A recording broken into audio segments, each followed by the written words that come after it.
Bem-vindos ao canal do Mar Sem Fim.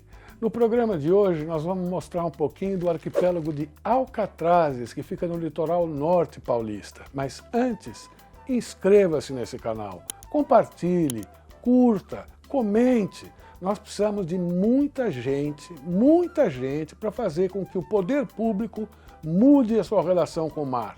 Nós temos uma relação muito hedonista com o mar e não pode ser assim. A gente tem que lembrar que ele é um importante ecossistema e que está sendo massacrado pela poluição, pelo plástico, pelo aquecimento global, etc. Então, ajudem o canal a ter essa força. Bom, sobre a minha relação com Alcatraz, começou cedo, quando eu tinha 12 anos. Meu pai tinha um barco e ia pescar lá.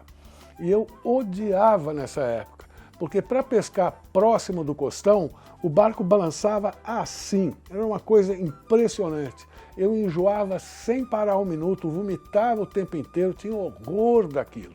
Mas quando o barco parava e fundeava, aí eu virava um azogue. E uma das coisas que eu fazia, eu ia para a cozinha. E acabei aprendendo a cozinhar. Minha mãe ensinava um marinheiro e eu aprendi. Entre outras coisas, eu fazia massa para pastel e pizza. Naquela época, poucos barcos iam para os Alcatrazes, barcos saídos de Santos, do Yacht Clube de Santos. Entre eles tinha o Santa Maria, do Eduardo Simonsen, sempre com o Plineu Romero a bordo. Tinha o Adriana, do Caco Vieira de Carvalho. Enfim, esses barcos chegavam nos Alcatrazes e gritavam para o meu pai: "Rui, o João está aí!" Ou seja, eles queriam saber se tinha pastel de aperitivo naquele dia.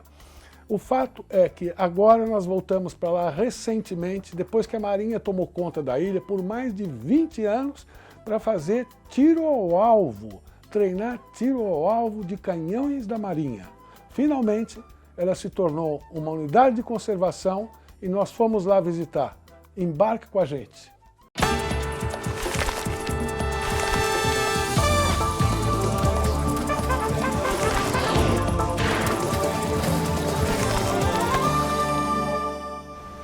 Eba! Chegou a minha hora! É a hora do Mar Sem Fim.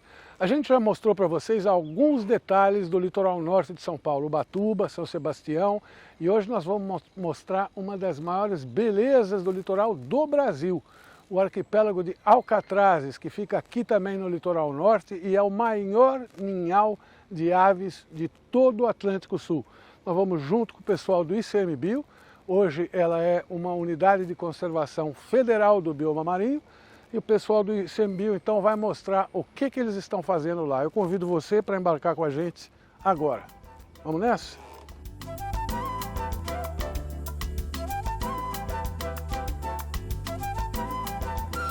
Nós demos uma paradinha aqui na extremidade sul de Ilhabela, a Ponta das Celas, onde você vê ali o farol da Ponta da Cela, que é sinalizando o início do canal de São Sebastião, para quem vem do sul, e também para mostrar para vocês que agora sim nós vamos sair para mar aberto. São 19 milhas, lembrando que a milha é 1,8 quilômetros, estão mais ou menos 20 quilômetros até Alcatraz, um maciço de granito que explode do mar. Você vai conhecer fora e dentro d'água, já já.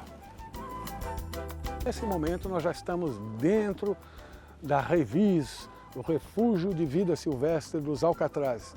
Essa unidade de conservação foi decretada em 2016 pelo presidente Michel Temer. Ele foi o primeiro presidente brasileiro a olhar para o mar. Eu explico. Todos os outros que vieram antes dele criaram inúmeras unidades de conservação, mas quase sempre no continente, seja na Amazônia, seja no local de Mata Atlântica, Caatinga, etc. Pouquíssimos deles olharam para o mar, a ponto de que, quando o Temer assumiu, nós tínhamos apenas 1,5% da nossa zona econômica exclusiva protegida, e mesmo assim protegidas entre aspas, porque 90% desse total eram de unidades de uso sustentável, onde se pode fazer muita coisa que não tem a mesma proteção que as unidades de proteção integral. Esse é o caso da Revis. No Brasil existem 12 tipos de unidade de conservação de 2 tipos diferentes, de proteção integral, onde não se pode tirar absolutamente nada, o máximo que se pode fazer é ver, e as de uso sustentável. E essa aqui é de proteção integral. Logo depois, o Temer, a gente tem que fazer justiça para ele. Logo depois, um grupo de ambientalistas cercou o Temer e propôs a ele que ampliasse um pouco a proteção do espaço marinho, né, que tinha sido esquecido por todo mundo. Ele tinha um ministro do meio ambiente sensível, Zequinha Sarney, na opinião da grande parte dos ambientalistas, é o melhor ministro que o Brasil já teve. E com isso a gente conseguiu a proteção das ilhas oceânicas, a Trindade e Martim Vaz e São Pedro e São Paulo. E pulando de 1,5% para 25%, quase 25% do mar territorial brasileiro protegidos. Alcatraz tem a forma muito parecida com o Pão de Açúcar, e para você poder fazer uma comparação, o Pão de Açúcar tem 380 metros, Alcatrazes tem 320, por aí. E a ilha ficou isolada 12 mil anos atrás, no último período de glaciação. Foi aí que o mar subiu e isolou a ilha do continente. Por isso que ela tem uma importância muito grande, porque vários animais ficaram isolados aí, acabaram se tornando endêmicos, né? E só existem aí. São vários os animais, especialmente os répteis, tem uma jararaca, alguns tipos de rãs, todos ameaçados de extinção, e parte da flora também. E a gente já fala mais para você quando chegar mais pertinho de Alcatraz. Até já!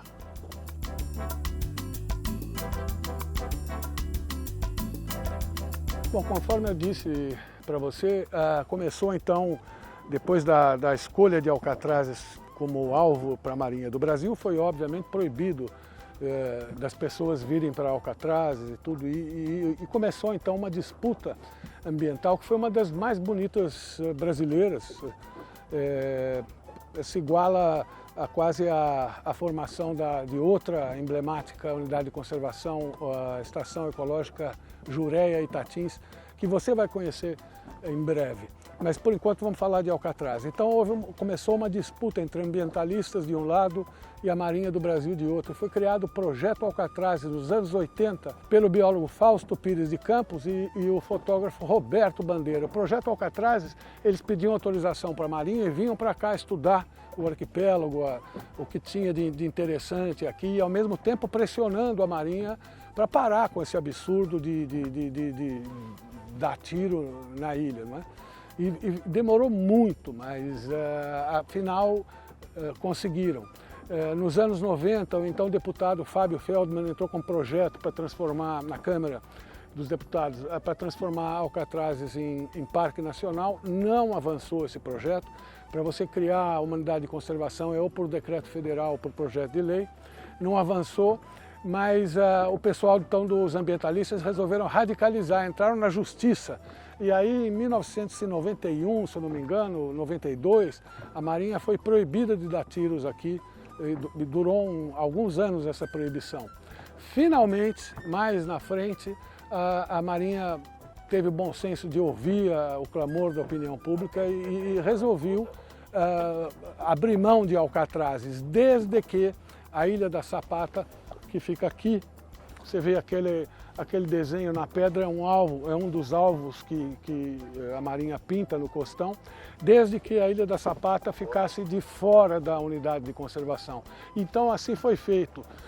Normalmente as ilhas têm assim, um entorno protegido 360 graus em volta dela. Alcatrazes não, ela é meio recortada, de modo que a Ilha da Sapata fique fora. Aquelas duas lajes que estão aqui à minha esquerda, elas já estão dentro do perímetro, né? Então o perímetro tem uma curvatura que não é exatamente redonda, mas é uma área grande, de qualquer forma, bastante capaz de garantir aí a biodiversidade, tanto da vida fora da ilha como debaixo d'água.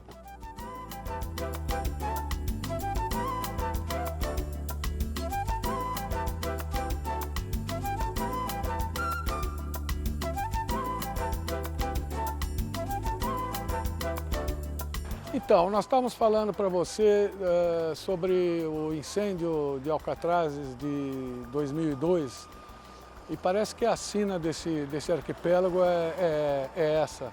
Imagine que a primeira vez que Alcatraz entrou para a história foi quando veio a 4ª frota portuguesa para o Brasil em 1530, a frota comandada pelo Martim Afonso de Souza. e a bordo estava o irmão dele, o Pero Lopes de Souza, que fazia o diário de navegação. E esse diário salvou-se dos poucos da época das grandes navegações portuguesas, que foi salvo e tem até hoje, né? E eu li esse diário e ele conta então a navegação que eles fizeram do norte para a Cananéia, estavam se dirigindo para o sul de São Paulo. E ao passarem por trás da Ilhabela, a frota se dispersou. Houve um mau tempo ali, a frota se dispersou. E o Pero Lopes conta que a nau que ele estava quase bateu o gurupés dela, que é aquela espécie de mastro que sai pela proa do navio, quase bateu aqui nessa ilha. E eles então resolveram desembarcar aqui e matar algumas aves, que era a forma que eles se alimentavam, né, durante esse período. E eles mataram então centenas de rabo-bifurcados, como eles chamavam as fragatas que você viu aqui. E depois, para tentar reunir a frota de novo, eles não acharam nada melhor do que tacar fogo na ilha de Alcatraz, veja você. Então o primeiro incêndio aqui, que deve ter sido muito violento, foi em 1532. E a partir daí eu contei a história recente, né? Foi essa a primeira vez que Alcatraz entrou para a história, na expedição de Martim Afonso de Souza. E assim você vai sabendo também um pouco da história do Brasil, a história das grandes navegações. Nós somos filhos dos nautas portugueses, não vamos esquecer disso, né? A nossa tradição marítima, a nossa vocação por mar é natural. Mais um motivo para a gente tratar bem o litoral.